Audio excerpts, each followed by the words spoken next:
ప్రభునందు ప్రియులైన మీకందరికీ యేసుక్రీస్తు ప్రభువారి నామములో శుభవందనాలు తెలియజేస్తూ ఉన్నాం. దైవజనులు బ్రదర్ భక్త సింగ్ గారి పరిచర్యలో నుండి దైవ మర్మములు ఏప్రిల్ 12. మరియు షిలోహులో యెహోవా మరలా దర్శనమిచ్చుచుండెను. షిలోహులో యెహోవా తన వాక్కు చేత సమూయేలునకు ప్రత్యక్షమగుచూ వచ్చెను. సమూయేలు మొదటి గ్రంథం 3వ అధ్యాయం 21వ వచనం. దేవుడు తన మహిమను మన మధ్యకు పంపించవలననియు తన్ను తాను మనకు ప్రత్యక్షపరచుకొనవలననియు మనము కోరినట్లయితే పాటించవలసిన రెండవ నియమం ఇది. సమూయేలు వంటి ధైర్యము గల నమ్మకమైన సాక్షులు మనకు అవసరము.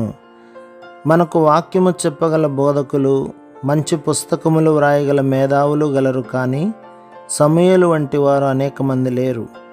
మనకు దైవజనుల అవసరం. ధైర్యముతో స్వేచ్ఛగా దేవుడు చెప్పు దానిని వినుడి, దేవుడు సెలవిచ్చున్నదేమనగా అని చెప్పగల మనుషులు కావలేను. బాలుడైనప్పుడే సమూయేలు దేవుని వాక్యమును పొందెను. దేవుడు మొదట నీవు వెళ్ళి ఏలికి చెప్పుమని అతనితో అనెను. తన యజమాని అయిన ముసలివాని యొద్దకు ఎట్లు బాలుడు వెళ్ళి దేవుని వర్తమానం అందించగలడు?